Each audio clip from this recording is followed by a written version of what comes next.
Hi everybody, before we jump in, I just want to say stay with me until the very end of this video because I'm going to share the biggest single factor that determines what your home is worth and the one thing that most sellers completely misunderstand.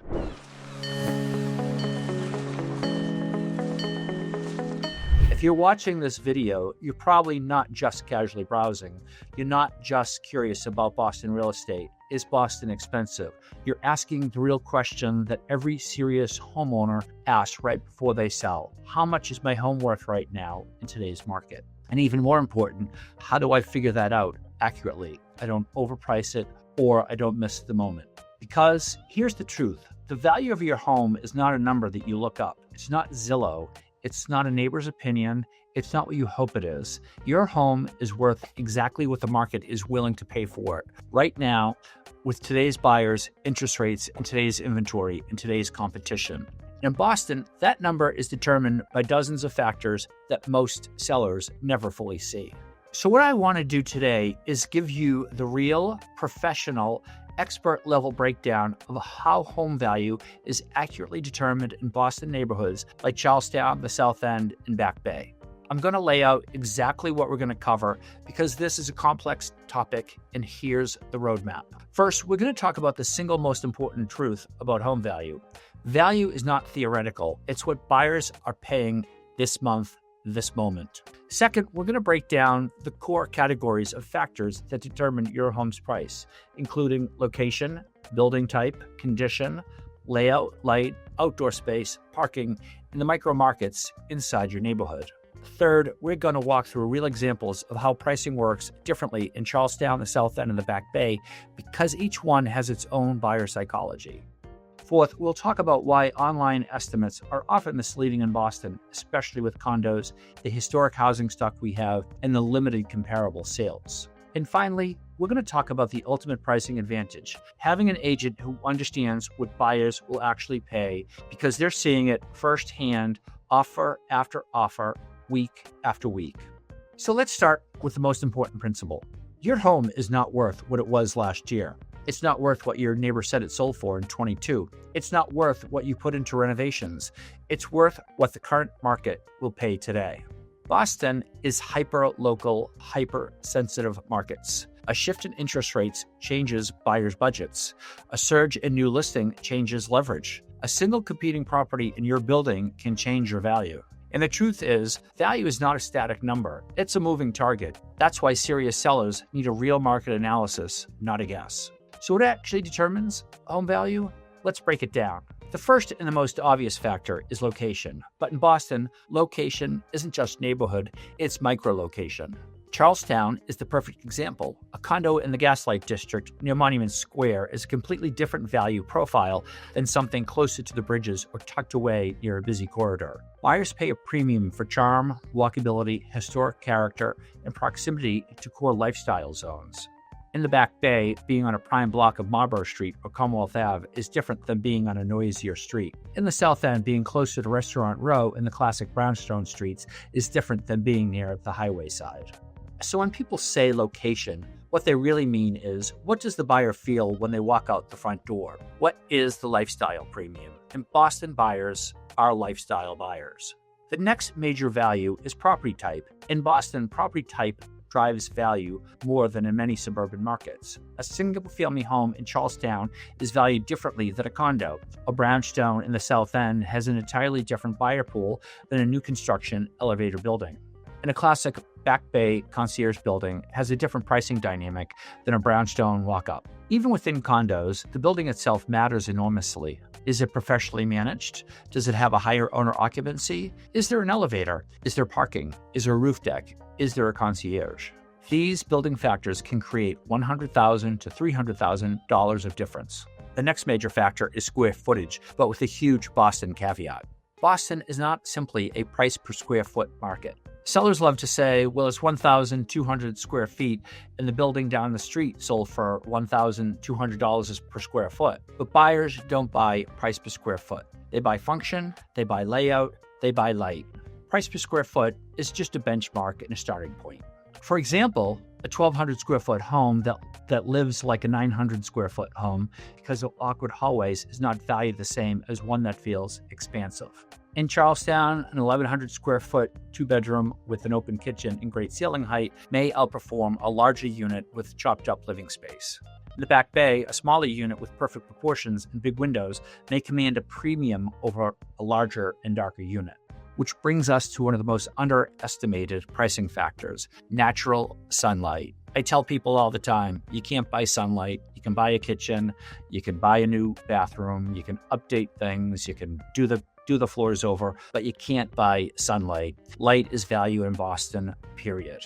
Homes with south-facing exposure, corner windows, open sight lines consistently sell higher. Dark, garden-level units trade at discounts. Parlor-level units trade at premiums, mostly because they usually have all the detail and beautiful high ceilings and the charm and character that people want when they come into a Boston market. Thinking about relocating to Boston? Well, I've got just the thing for you. Me and my team have actually taken the time to create the ultimate relocation guide, which is meant to save you hours of research. I've linked it down below. From top employers to the best hospitals and a boatload of other things that you need to know before you make the move. The best part is that the guide is 100% free. That's right, you heard me, 100% free. Just click the link below in the description or the top pinned comment. Hope that helps. A Back Bay floor-through with sunlight pouring in feels completely different than a similar square footage unit facing a brick wall, and buyers pay for that feeling. Next is outdoor space. Outdoor space is one of the most mispriced features by sellers. Not all outdoor space is equal. A small, usable strip of patio is not the same as a true private deck with dining space.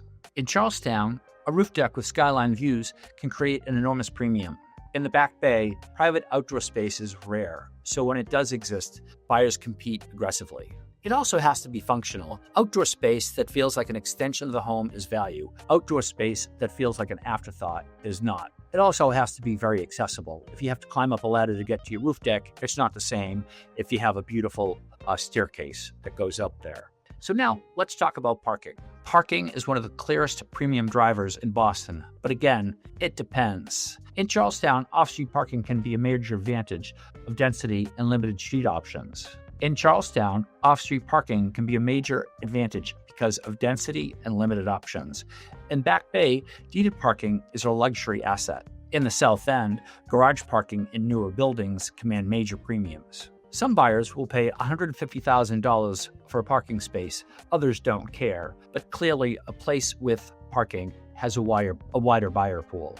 A great agent knows which segment you're targeting. Now let's talk about condition. Condition is not just updated or not updated, it's the level of finish relative to the neighborhood. In the Back Bay, buyers expect a certain standard. In the South End, buyers pay for design-forward renovations.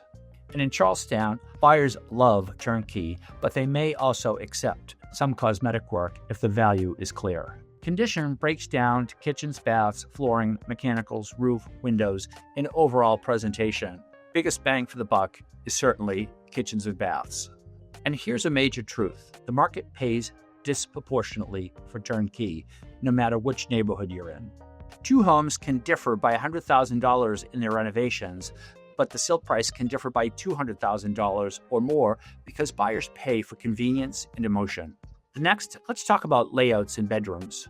Boston buyers are extremely specific. A true 2-bedroom is valued differently than a 1-bedroom plus an office. A layout with separated bedrooms appeals to roommates and families, and an open-style loft appeals to a completely different buyer. In the South End, floor-through brownstones with 3-bedroom layouts attract family buyers. In Charlestown, 2 bedrooms, 2 baths is a sweet spot. And in Back Bay, 1-bedroom luxury units have a completely different buyer base than larger residences. Hi guys, it's Chris. As much as I love making these videos, there's one thing that I love more, and that's helping families and people from all over the US make the move here to Boston. I've helped countless families make the move. So whether you're coming out for the week, the next month, or even the next year, don't hesitate to reach out. My contact information is below, right there on the screen and linked in the description in case you missed it in the on-screen pop-up. I look forward to helping you and your family make the move to Boston. Now, let's get into real neighborhood examples. Let's start with Charlestown. Charlestown buyers tend to value historic charm combined with modern finishes. A renovated two-bedroom near the monument with outdoor space might trade at $1.2 million to $1.5 million, depending on parking and condition. A similar unit without outdoor space might trade about $100,000 less. And single-family homes with 3 bedrooms and parking might push $2 million or more. But Charlestown is extremely sensitive to micro-location. Gaslight streets are premium, the busy roads are discounts. Now the South End. The South End is design-driven. Buyers pay for architecture, aesthetics, and lifestyle. A classic brownstone condo with high ceilings and detail near Union Park could command $1,400 to $1,800 a square foot. Renovation quality matters enormously. South End buyers are comparing your home not just to other listings, but to the best designed homes they've seen on Instagram and in magazines. And then the Back Bay. The Back Bay is a global luxury market. Back Bay buyers are paying for prestige, proportion, and rarity. A prime 2-bedroom in a concierge building might sell for $2 million, whereas a floor-through brownstone residence could be $3 million, $4 million, or more, depending on finishes and locations. Parking can add $200,000 or more. Outdoor space can add even more. But the Back Bay is one of the most nuanced appraisal and comp markets in the city because no two properties are identical. So here's the biggest takeaway. Online algorithms don't understand light, they don't understand layout, they don't understand buyer emotion. They don't understand that a penthouse with a view is not the same as the unit below it. So that's why the most important factor in determining your home's value is this: what are real buyers willing to pay right now? And there's only one way to know that experience. A professional agent who is in the market, has their finger on the pulse, who's seeing showings, tracking offers, understanding buyer behaviors, talking to other agents, and knowing where the competition sits. Because pricing is not about guessing, it's about positioning. It's about knowing the difference between a listing at $1.499 and a listing at $1.599. And it's about knowing when the market will stretch and when it won't. So if you're thinking about selling in Charlestown, the South End, Back Bay, or anywhere else in Boston, and you want to know what your home is worth right now, it's not about renovations, it's not about price per square foot, it's not Zillow. It's the moment when real buyers decide what they're actually willing to pay, not a computer estimate, not a general range, but a true market analysis. That's exactly where the right agent makes a difference. Because the ultimate factor is simple. Your home is worth what a buyer who's willing and able today is willing to pay.